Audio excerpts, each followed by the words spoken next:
So you may notice I got a haircut.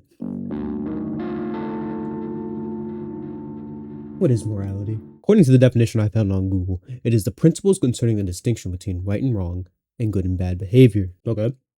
Seems simple enough. Right? Right? Well, apparently not, because then we would all abide by said morality and we'd live in a crime-free utopian society by now. Listen, some people just don't care about things like principles and morals.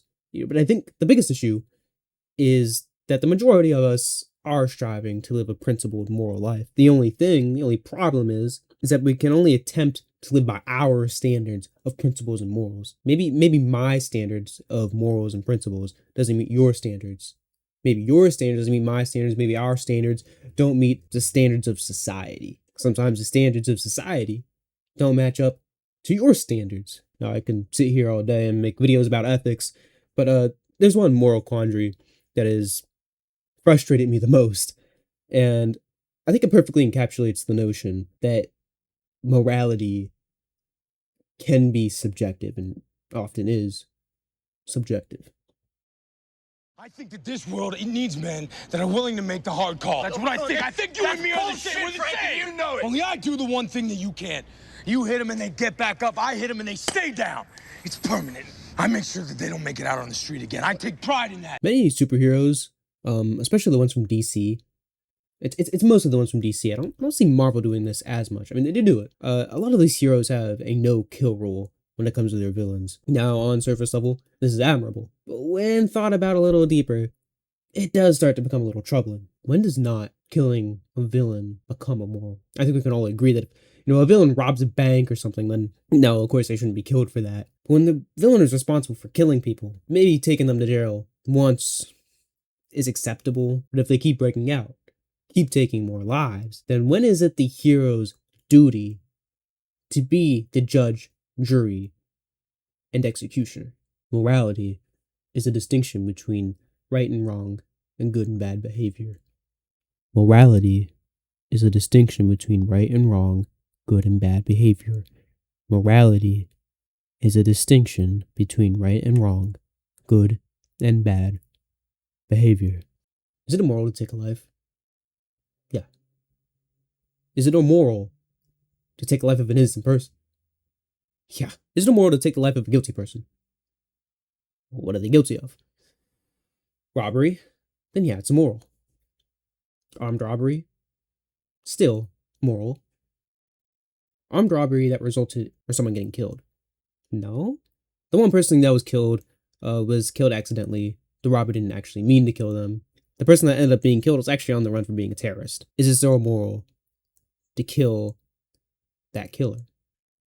I actually wish this is something that superhero and superhero movies or comics or whatever explored more. The ethical dilemma of being a superhero, of being someone with, maybe godlike powers, and, being in this kind of superposition between who lives and who dies. At what point is it acceptable or expected to take lethal action against an adversary? We could disable their neural network at a stroke. Infected? You make it sound as if it's a disease. Quite right, Doctor. If all goes well, a terminal one. Luckily for us, there is a franchise that isn't afraid to poke the bear, to question moral philosophy, such as the one that I'm bringing up. And obviously, it's the barbershop where I got my hair cut.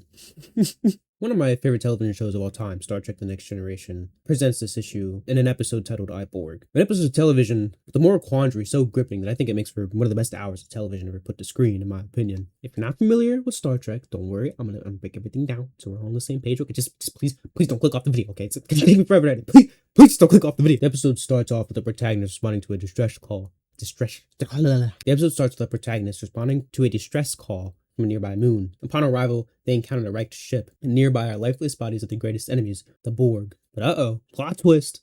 One of them is still alive. Reluctantly, they take it aboard the ship to heal it. Captain Picard, a protagonist by the way, quickly devises a plan to use the injured Borg as a metaphorical ticking time bomb by planting a virus in it that'll infect all Borg. Wait. What is this Borg thing you keep talking about, Mark? So in order to fully grasp the moral dilemma, that is about to take place, we need to understand who the Borg are. The Borg are these cybernetic zombie-like species that arrived to all worlds with the exact same message.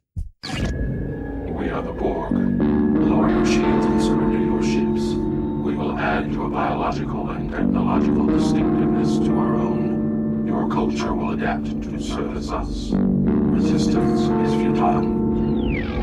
For many species, this is the very last thing they will ever hear before they either die, or worse, become a Borg. Essentially, the Borg are this unstoppable, unnegotiable force that commits planetary genocides as regularly as a dog barks. So now we have this young Borg adolescent on the ship that is injured and in need of healing. And initially, the only person to show this Borg real empathy or sympathy was the doctor, Dr. Crusher. In fact, she was the only reason that he was rescued in the first place, as the captain and the rest of the senior officers didn't even want to rescue it. Away team, prepare to return to the ship. Captain, we can't leave him here. He won't survive. I think the captain understands that. I don't. Kill it now. Make it appear that it died in the crash. Leave no evidence that we were ever here. At first, he was what you would expect someone from this species to be like, but in a really short amount of time, he begins to exhibit signs of emotion, free will, individuality. He is starting to become more human. I'm Beverly. I'm Jordy. We are Hugh. I think many of you are starting to see the dilemma that's about to come forth here. On Hugh's journey of self-discovery, many of the crew who were once apprehensive of him and were all too ready to use him as a ticking time bomb, as a vessel of genocide for an entire species, are starting to have second guesses, are starting to have doubts. Is it just to use this individual as a vessel to commit genocide against their own species? If you're going to use this person... It's not a person, damn it, it's a Borg! Because it's been given a name by a member of my crew, doesn't mean it's not a Borg. Because it's young doesn't mean that it's innocent. It is what it is. And in spite of efforts to turn it into some kind of pet, I will not alter my plans. Ultimately, the captain and the crew decide that no, it's not just. Now, here's why I disagree with this conclusion, and here's why I think that you should as well on the basis of morality. Okay, first, let's zoom in. Let's zoom in on the micro of this situation. Okay, on the personal side of this little moral quandary. You have a boy, right? This injured Borg, a member of a genocide-hungry, cybernetic hive-mind species, who is as much of a victim of this species as anyone else, really. And by the time they have this virus ready to go, Hugh is already very much developing into an individual of his own, a really likable individual at that. This culture will be assimilated. They do not wish it. Irrelevant. Must Jordy be assimilated? Yes. He does not wish it. He would rather die than be assimilated. Then he will die. And is it not wrong to use this person who has just rediscovered individuality and who actually is doing things in order to protect the crew of the Enterprise? Is it right to use him as a sacrificial lamb to defeat one of your enemies? With just that context in mind, no other context.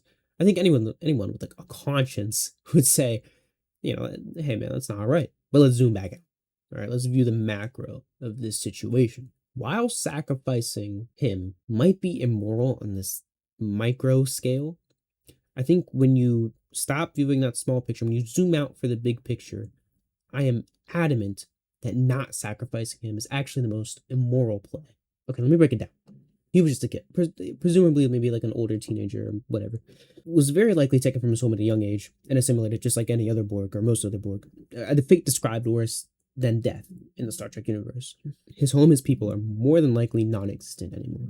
I just really want to drive home that this kid is a victim of the Borg, just like all Borg are a victim of the Borg. And so think of all the mothers, fathers, brothers, sisters, children, friends, family who were, are, and will be ripped from their lives because of the Borg. No, it's not right to sacrifice somebody just to defeat an enemy, especially not some kid who is a victim of this enemy. But it's also not right to skip on an opportunity to save people who would be and were victims of the Borg.